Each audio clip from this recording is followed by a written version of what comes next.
Hi guys, hello family, welcome back to my YouTube channel. It's your girl Ruby M.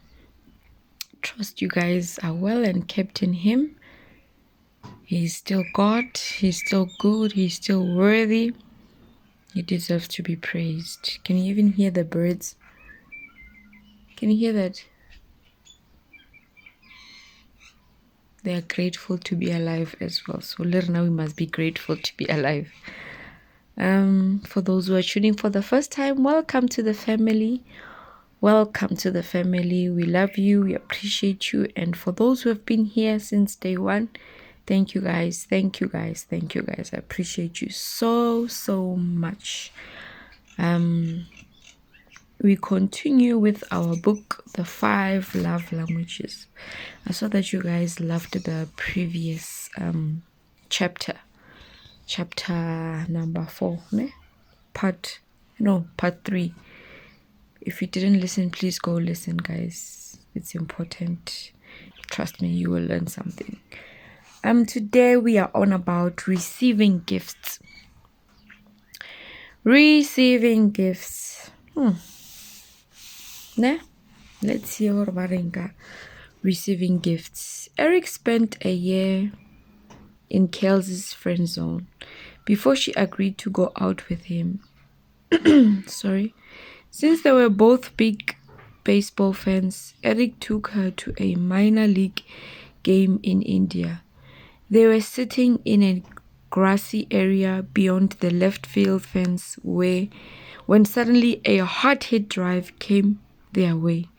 Eric jumped up and made an impressive barehanded catch, his first home run grab ever. 2 days after, Kensley found a gift-wrapped package outside her dorm room. She opened it and found a baseball in a small plastic display case, the kind collectors use. Taped to the inside of the case was a ticket stub from the game. Inscribed on the ball was the date of the game and these words: first home run catch, second best thing to happen to me that day. They were married for 2 years after that first date. 15 years later, that baseball, still in its display case, sits on Kensley's dresser where she can see it every day. It is the first thing she would grab if the house were on fire. A reminder of love. When I was studying, I was able to visit groups all over the world. I went to Central America and studied the advanced cultures. I crossed the Pacific and studied the tribal peoples. I examined the culture patterns surrounding love and marriage and found that in every culture I studied, gift giving was a part of love-marriage process. Could it be that gift giving is a fundamental expression of love that transcends cultural barriers? Our purpose was to study the culture of the Carib Indians, and on the trip I met Fred. Fred was not a Carib but a young black man of 28 years. Fred had lost a hand in a fishing by a dynamite accident. Since the accident, he had not continued his fishing career. He had plenty of available time, and I welcome his companionship. We spent hours together talking about his culture. Upon my first visit of Fred's house, he said to me, "Mr. Gary, would you like to have some juice?" To which I responded. He returned to his younger brother and said, "Go get Mr. Gary some juice." His brother turned, walked down the dirt path, climbed a coconut tree and returned with a green coconut. Opened it, Fred commanded. With 3 swift movements of the of his brother uncracked the coconut, leaving a triangular hole at the top. Fred handed me the coconut and said, "Juice for you." It was green, but I drank it, all of it, because I knew it was a gift of love. Aww. I was his friend, and to his friends, you give juice. At the end of our weeks together, as I prepared to leave that small island, Fred gave me a final token of his love. It was a crooked stick 14 inches in length that he had taken from the ocean. It was silky smooth from the rocks. Fred said that the stick had lived on the shores of Dominica for a long time, and he wanted me to have it as a reminder of the beautiful Iceland. Even today, when I look at the stick, I can almost hear the sound of the waves, but it is not as much as a reminder as it is a reminder of love. A gift is something you can hold in your hand and say, "Look, he was thinking of me," or "She remembered me." You must be thinking of someone to give him a gift. The gift itself is a symbol of that thought. It doesn't matter whether it costs money. What is important is that you thought of him. And it is not the thought implanted only in the mind that counts, but the thought expressed in actually securing the gift and giving it as an expression of love. Mothers remember the days their children bring a flower from the yard as a gift. They feel loved, even if it was a flower they didn't want picked. From early years, children are inclined to give gifts to their parents, which may be another indication that gift giving is fundamental of love. Gifts are visual symbols of love. Most wedding ceremonies include the giving and receiving of rings. The person performing the ceremony says these rings are outward and visual signs of an inward and spiritual bond that ties your two hearts in love that has no end. That is not meaningless. It is a verbalizing and a significant truth symbolizes have emotional value. Perhaps that is even more graphically displayed near the end of marriage when the husband or wife stops wearing the wedding ring. One husband said, "When she threw her wedding ring at me and angrily walked out of the house, slamming the door behind her, I knew our marriage was in serious trouble. I didn't pick up her rings for 2 days. When I finally did, I couldn't stop crying. The only rings stirred deep emotions within the husband." Visual symbols of love are important to some people than to others. That's why individuals have different attitudes towards wedding rings. Some never take their ring off after the wedding. Others don't even wear a wedding band. If receiving gift is my primary love language, I will place great value on the ring you have given me, and I will wear it with pride. I will also be moved emotionally by other gifts that you give me through the years. I will see them as expression of love. Without gifts, a visual symbol, I may question your love. Gifts come in all sizes, color, and shape. Some are expensive and others are free. To the individual whose primary love language is receiving gifts, the cost of the gift will matter little unless it is out of line with what you can afford. If millionaires gives only $1 gift regularly, the spouse may question whether that is an expression of love. But when family finances are limited, a $1 gift may speak $1 million worth of love true. Gifts may be purchased, found, or made.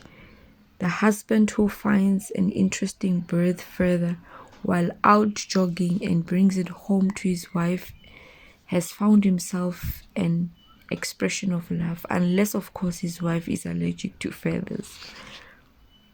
Visual symbols of love are more important to some people than others.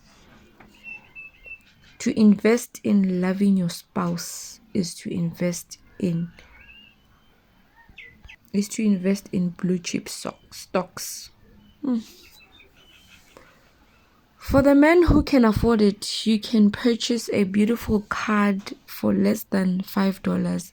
For the men who cannot, you can make one for free. Get a paper out of the trash.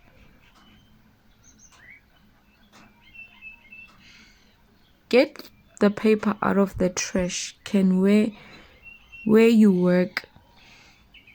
Fold it in the middle. Take scissors, cut out a heart, write I love you, and sign your name. Gifts need not to be expensive. Remember, in my previous vlog, spend a few days with me as I attended the wedding, our 4 months anniversary. My husband took a page out of a book and wrote me a message, and that was so cute. That was the cutest thing ever. So, as this guy says, cut off a paper and write I love you. So, I remember that. So, gifts need not to be expensive, guys.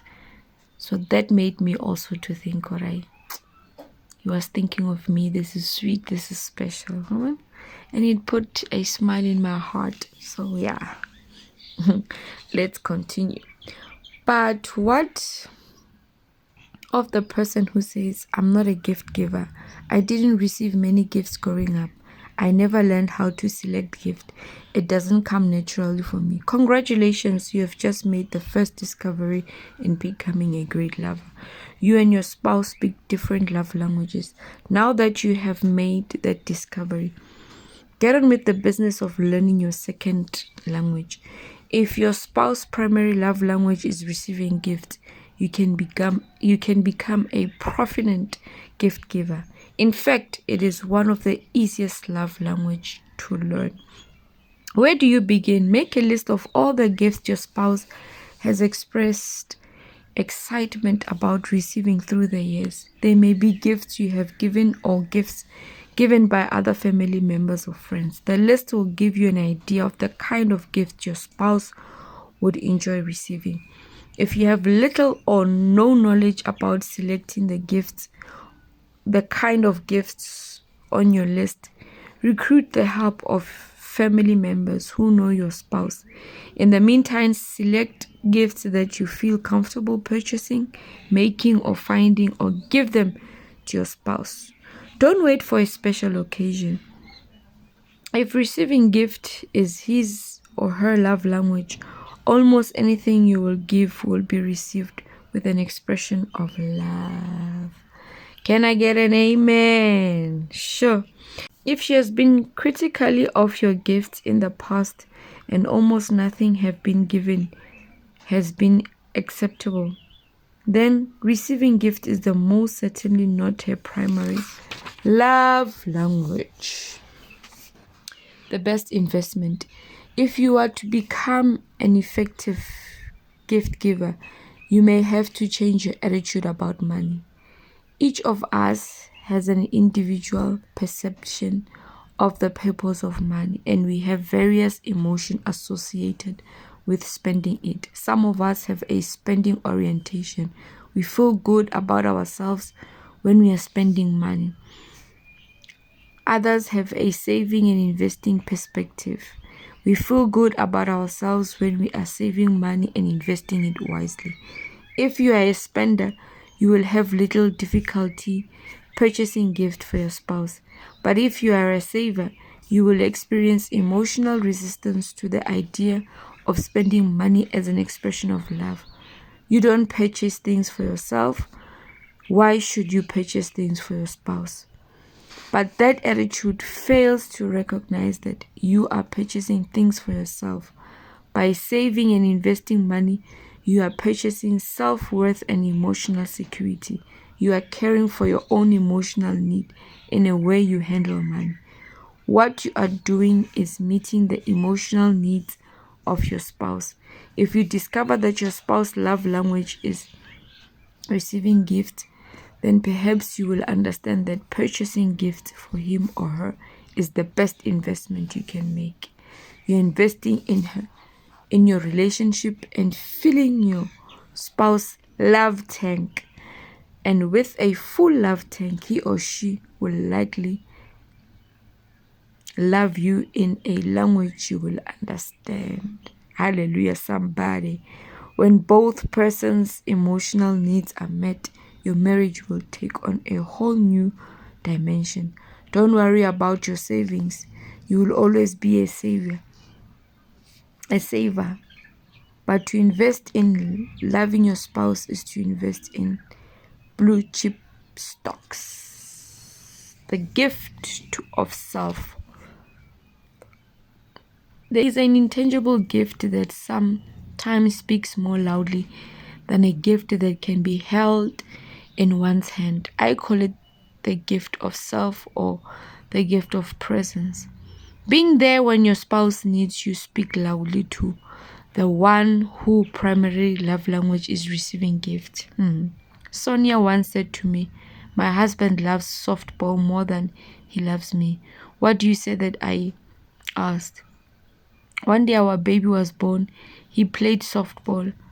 I was lying in the hospital all afternoon while he played softball. She said, "Was he there when the baby was born?"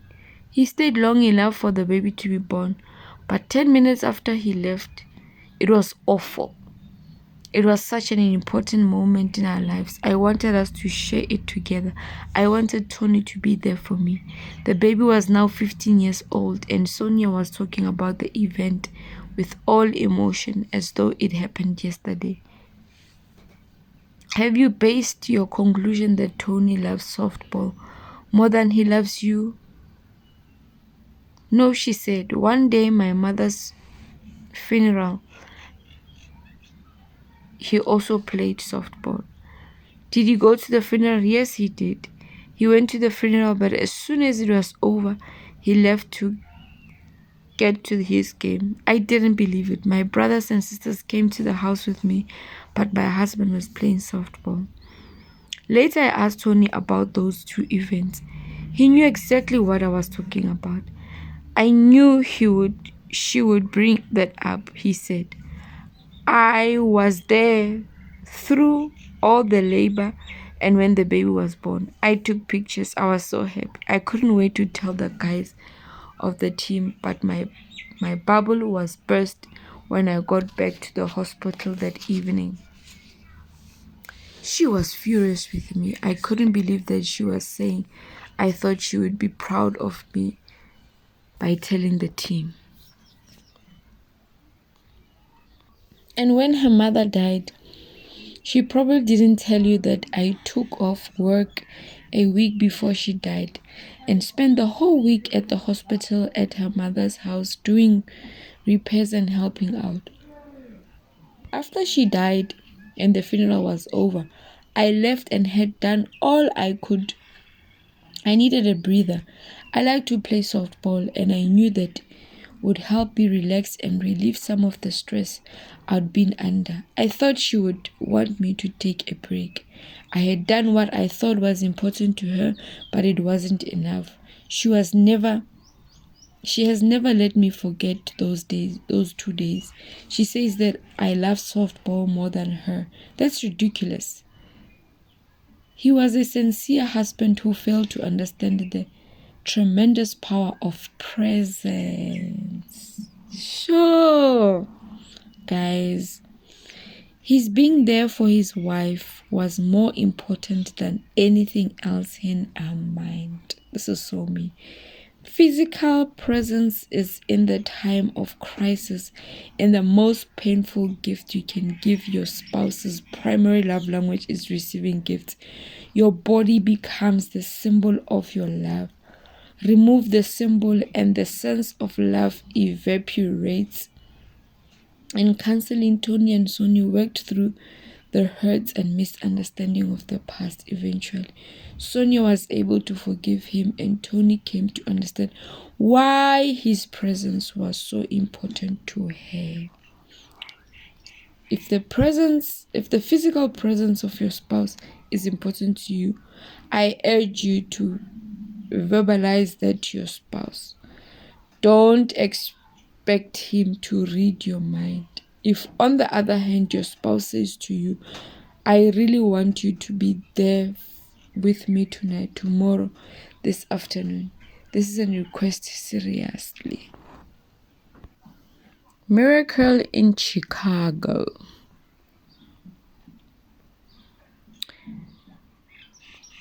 I met Doe and Kate in Chicago. They attended my marriage seminar and agreed to take me to airport after the seminar on Saturday afternoon. We had 2 or 3 hours before my flight. They asked if I would love to stop at a restaurant. I was so excited. Kate began talking almost immediately after she sat down. She said, Dr. Chapman, God used you to perform a miracle in my marriage. 3 years ago, we attended your marriage seminar in Chicago. For the first time, I was desperate, she said. I was thinking seriously of leaving Doe and had told him so. Our marriage had been empty for a long time. I had given up for years. I had complained to Doe that I needed his love, but he never responded. I loved the children and knew they loved me, but I felt nothing from Doe. In fact, by that time, I hated him. He did everything by routine. He was predictable as a clock, and no one could break into his routine.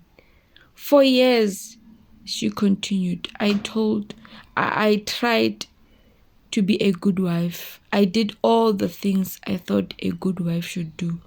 I had sex with him because I knew that it was important to him, but I felt no love coming from him. I felt like he stopped dating me after we got married and simply took me for granted. I felt used and unappreciated.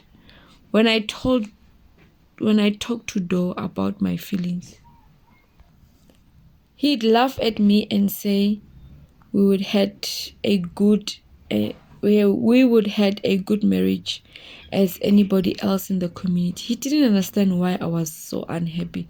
He would remind me that the bills were paid, that we had a nice house and a car, that I was free to work or not work outside the home, and that I should be happy instead of complaining all the time.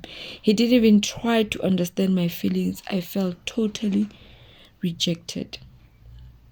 Well, anyway, she said as she moved her tea and leaned forward, we came to your seminar 3 years ago. I did not know what to expect, and frankly, I didn't expect much. I didn't think anybody could change though. During and after the seminar, he didn't say too much. He seemed to like it. Then that Monday afternoon, he came home from work and gave me a rose. Where did you get that? I asked. I bought it from a street vendor, he said. I thought you deserved a rose. I started crying. Oh, Doe, that is so sweet of you. On Tuesday, he texted me from the office at about 1:30, and asked me what I thought about his picking up a pizza for dinner. That may not sound like a big deal to most people, but Doe never does anything like that. I told him I thought the idea was wonderful And so he brought him home a pizza, and we all had fun together. I gave him a hug and told him how much I enjoyed it.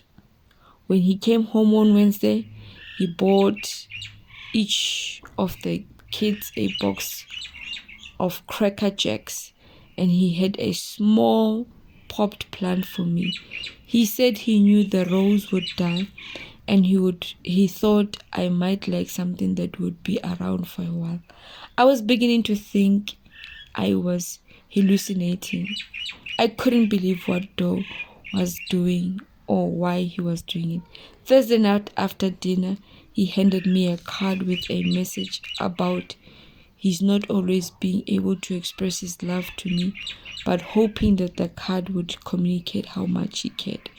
Why don't we get a babysitter on Saturday night and the two of us go out for dinner? He suggested. That would be great, I said. On Friday afternoon, he stopped by the cookie shop and bought each of us one of our favorite cookies. Again, he kept it as a surprise, telling us only that he had a treat of dessert. By Saturday night, she said, I was in orbit. I had no idea what came over Doe or if he would last, but I was enjoying every minute of it. After our dinner at the restaurant, I said to him, Doe, you have to tell me what's happening. I don't understand. She looked at me intently. Dr. Chapman, this was a man who never gave me gift ever. He never gave me a card for any occasion. He always said it's the waste of money. You look at the card and throw it away. He never bought the children anything except me to buy only the essentials. He expected me to have dinner ready every night. I mean, this was a radical change in his behavior. What did you say to her in the restaurant when she asked you what was going on? I told her that I'd listened to your lecture of love language at a seminar and that I realized that her love language was gift. I also realized that I had not given her a gift in years, maybe not since we had been married. I remember that when we were dating, I used to bring her flowers and small gifts, but after marriage, I figured I couldn't afford that. I could tell her that I decided that I was going to try to get her a gift every day for 1 week and see if it made any difference in her. I had to admit that I had seen a pretty big difference in her attitude and during the week. I will not be gifting a much. Paying attention to your spouse's love language can change everything. So we must know these things, must talk about them, must know these things. So one of this book is helping marriages out there. And I hope as I'm reading it to you, it's helping you to realize that receiving gifts, words of affirmation, keeping the love tank full, they are important. Now here's a question for you. Reflect on ways to give gifts, even if finances are tight. Reflect on ways to give gifts, even if finances are tight. Write a note, pick up a flower in your garden. If you don't have flowers,